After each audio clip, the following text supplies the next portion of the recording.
Hello guys, welcome back to our YouTube channel. हम इस channel पर group and ring BSc fifth sem के first chapter की theorem को डिस्कस कर रहे थे। आज हम एक्सरसाइज 1.3 से पहले जितने भी एग्जांपल्स हैं उनको डिस्कस करेंगे। थ्योरम्स मैंने ऑलरेडी डिस्कस करा दी है, तो हम एग्जांपल से स्टार्ट करते हैं। तो हमारा फर्स्ट एग्जांपल है, show by an example that union of two subgroup is not necessary a subgroup. अगर मैं दो सब ग्रुप लूँ और उन दोनों सब ग्रुप का यूनियन करूँ, ज़रूरी नहीं है कि उन दोनों का यूनियन भी सब ग्रुप बने। इम्पॉर्टेंट एग्जांपल है, एग्ज़ाम पॉइंट ऑफ व्यू से भी आता है काफ़ी बार। तो सबसे पहले मैंने जी कोई भी ग्रुप ले लिया, एडिटिव ग्रुप लिया है इंटीजर्स का, मतलब क्लोजर अंडर एडिशन ग्रुप लिया है मैंने इंटीजर्स का। तो मेरे को दो सब ग्रुप मानने पड़ेंगे, एक मैंने माना H1, एक मैंने माना H2। H1 मैंने ले लिया, 2 का मल्टीपल पॉजिटिव और नेगेटिव दोनों इंक्लूड करेंगे विद 0, और यहाँ पर मैंने 3 का मल्टीपल ले लिया। तो दो सब ग्रुप ले लिए मैंने जी के। अब मैंने देखा कि मैं H1 यूनियन H2 करती हूँ, -6 आएगा, -4 आएगा, -3, -2, 0, 2, 3, 4, 6 अप टू सोन। यूनियन में तो हम सबको कलेक्ट करते हैं, even they are not in H1 or not in H2, but when we collect all the numbers then we get in the union all the numbers। तो हमें ये सारे नंबर यूनियंस के अंदर मिलेंगे। अब मैंने देखा जो 2 है वो H1 में भी है और H2 की यूनियन में भी है। अगर मैं 3 देखूं, यूनियन का सेट है, H1 में भी है और यूनियन H2 में भी है। मतलब जब मैंने 2 देखा और 3 देखा यूनियन के अंदर दोनों की, तो वो थे। लेकिन मैंने प्रॉपर्टी ली है एडिटिव ग्रुप ऑफ इंटीजर्स। जब मैं 2 और 3 का ऐड करूँगी, जो कि मेरे पास 5 आया, वो इस यूनियन के अंदर बिलोंग नहीं करता। इसलिए it is not necessary that the union of two subgroup is also a subgroup, क्योंकि एडिटिव ग्रुप लिया था और इस चीज़ को सेटिस्फाई नहीं कर रहा है। सेकेंड एग्जाम्पल अब हम लेके चलेंगे, show that union of two subgroup is a subgroup if and only if one is contain in another. कि दो सब ग्रुप लिए, वो सब ग्रुप कब कहलाएंगे? जब पहला H1 ले लिया वो H2 में जाना चाहिए, H2 ले लिया वो H1 में जाना चाहिए, then we can say that the union of two subgroup is also a subgroup. तो H1 एंड H2 दो सब ग्रुप लेके चलेंगे ऑफ ग्रुप G, या तो H1 H2 में कंटेन करना चाहिए या H2 H1 में। अगर H1 H2 में है, अगर H1 H2 के अंदर है, तो मैं यूनियन लूँगी H1 H2 की, वो किसके इक्वल होगी? H2 के। क्यों? क्योंकि H1, अगर मैं एक एग्जाम्पल लेके बताऊँ आपको, तो हमने क्या देखा था कि H1 कंटेन करेगा H2 में, या फिर H2 कंटेन करना चाहिए H1 के अंदर। तो इन्होंने क्या बोला कि जो H1 है वो कंटेन कर रहा है H2 में, जो क्या इम्प्लाइज कर रहा है H1 यूनियन H2 किसके इक्वल होगा? H2 के। ये H2 के इक्वल क्यों हुआ? मैंने एक H1 सेट ले लिया, एक H2 सेट ले लिया, इसमें है 1 2 3, इसमें है 1 2 3 4 5। ठीक है। अब H1 पूरा का पूरा किस में कंटेन कर गया? H2 में। और अगर मैं इन दोनों की यूनियन करूँगी तो H1 तो ऑलरेडी H2 के अंदर है, इसलिए यहाँ पर ये H2 के अंदर चला गया। इसलिए जो यूनियन है मेरे पास H1 यूनियन H2 के इक्वल आया, विच इज़ ए सब ग्रुप है G का। अब मैंने माना कि H2 कंटेन कर रहा है H1 में, तो H2 पूरा का पूरा सेट है वो H1 में जा रहा है, तो यूनियन करेंगे पूरा का पूरा सेट किस में जाएगा? H1 में, जो कि सब ग्रुप है G का। जिससे क्या इम्प्लाइज हुआ? H1 H2 के अंदर चला गया, H2 H1 के अंदर चला गया। इसका मतलब है H1 और H2 है वो सब ग्रुप है G के। अब हम कन्वर्स लेके चलेंगे, क्या ये पहले हमें गिवन था कि H1 H2 में, H2 H1 में। अब हम इसको प्रूफ करेंगे कि या तो H1 H2 में होगा या H2 H1 में होगा। कन्वर्स, लेट अस सपोज ये दो सब ग्रुप हैं, इनका जो यूनियन है वो सब ग्रुप बनाता है। कब बनाएगा वो हमें प्रूफ करना है, जब H1 यूनियन H2 में हो या H2 यूनियन H1 के अंदर हो। मैंने माना neither H1 is a subset of H2 nor H2 is a, मतलब जो H1 है वो H2 का सबसेट नहीं है और जो H2 है वो H1 का सबसेट नहीं है। अगर H1 है जो H2 का सबसेट नहीं है, मतलब जो ये H1 है ये इसके अंदर नहीं जा रहा। क्या बताया कि जो ये H1 है ये H2 के अंदर नहीं जा रहा, तो एक एलिमेंट ले लिया मैंने, क्या? A, जो किसके अंदर है? H1 में। अगर वो H1 में है तो वो A है वो H2 में नहीं होगा। क्यों? क्योंकि H1 कंटेन नहीं करता H2 के अंदर। यहाँ से हमें ये पता लगा, बट ए किस में है, H1 यूनियन H2 में है। सिमिलरली अगर H2 सबसेट नहीं है H1 का, H2 में मैंने B एलिमेंट ले लिया, B H2 में है लेकिन तो B H1 में नहीं हो सकता, लेकिन यूनियन दे रखी है दो सब ग्रुप की, लेकिन जो B है वो H1 यूनियन H2 में है। इसका मतलब A और B H1 यूनियन H2 में है, बट अगर A H1 में है तो A H2 में नहीं होगा, B H2 में है तो A B H1 में नहीं होगा। अब हमें पता है A और B H1 यूनियन H2 में है तो A भी क्लोजर अंडर मल्टीप्लिकेशन भी ये यूनियन में होगा। अब क्या पॉसिबल है, या तो A B H1 में हो या तो A B H2 में हो। दो केसेस होंगे। सबसे पहला केस, या तो A B किसके अंदर हो, H1 में। अगर A B H1 के अंदर है, मैंने माना कि जो A B है वो H1 में बिलोंग करता है। अगर A B H1 के अंदर है तो A का इन्वर्स भी कहाँ जाएगा, H1 में। क्यों? क्योंकि H1 क्या है, सब ग्रुप है G का, इसलिए उसका इन्वर्स एग्जिस्ट करेगा। तो मैंने प्री मल्टीप्लाई कर दिया A इन्वर्स को A B के साथ, तो A इन्वर्स A किसके इक्वल होता है, आइडेंटिटी के, और आइडेंटिटी की किसी भी एलिमेंट के साथ मल्टीप्लाई कर लो वही एलिमेंट आता है।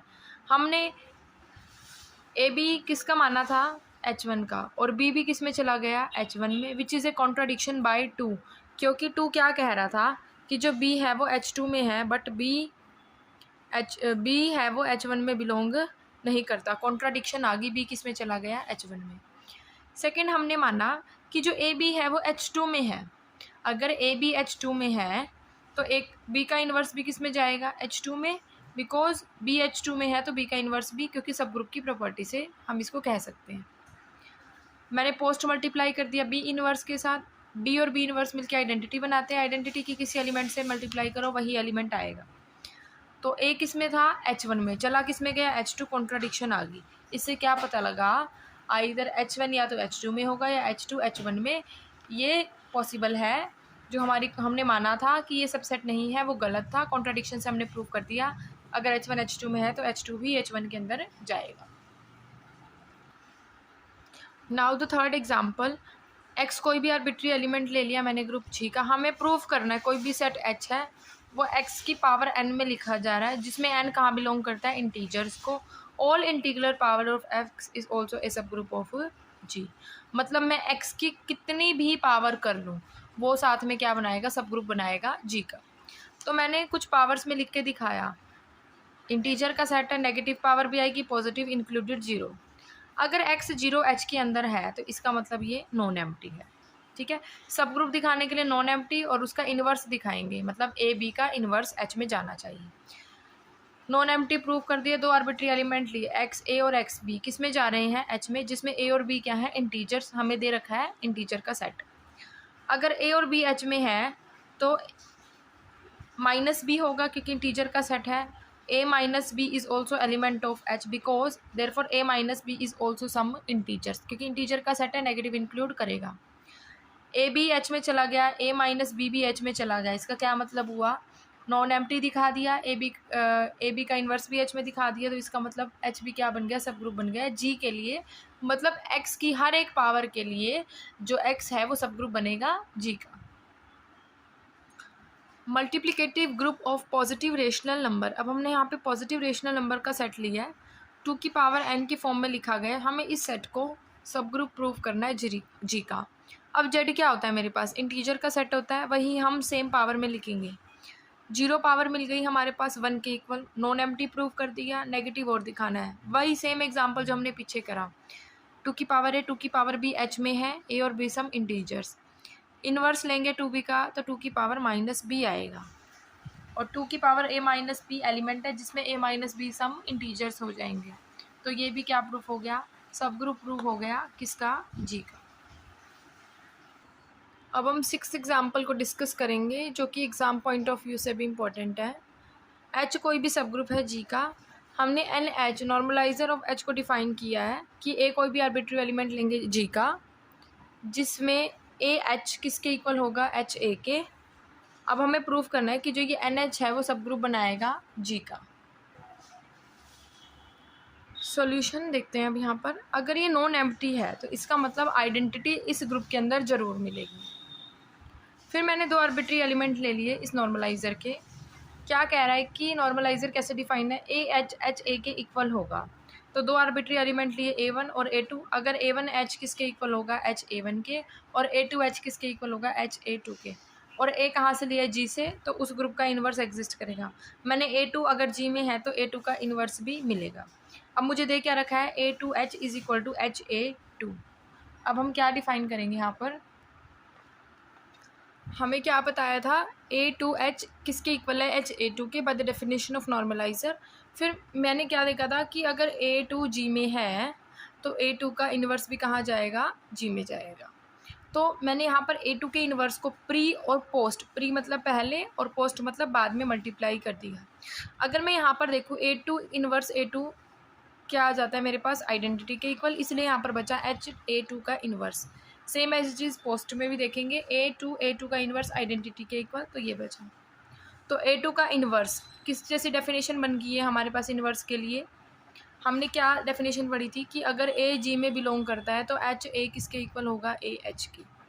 अब यहाँ पर क्या बन गया, A2 का इन्वर्स कहाँ चला गया, G में, तो A2 का इन्वर्स H किसके इक्वल हो गया, HA2 का इन्वर्स। किसकी डेफिनेशन बन गई है, नॉर्मलाइज़र की। इसका मतलब जो ये इन्वर्स है वो भी कहाँ चला गया, नॉर्मलाइज़र H में।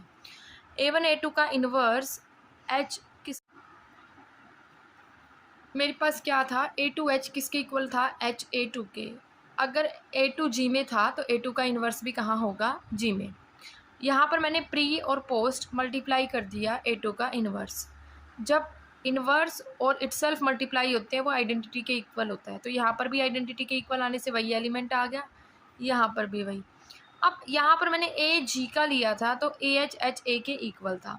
अब मैंने यहाँ पर A2 का इन्वर्स लिया तो A2 inverse H HA2 inverse के इक्वल आया। इससे क्या पता लगा, जो A2 का इन्वर्स था वो भी कहाँ चला गया, नॉर्मलाइजर ऑफ H में। नाउ अगर मैं यहाँ पर A1 A2 इन्वर्स H ले लूँ और A2 इन्वर्स H को एक ब्रैकेट में कर लूँ, एसोसिएटिव लास इनकी पोजीशन को चेंज कर सकते हैं फ्रॉम इक्वेशन थर्ड, क्योंकि HA2 का इन्वर्स A2 इन्वर्स H के इक्वल है, कर दिया। और फर्स्ट इक्वेशन कहती है कि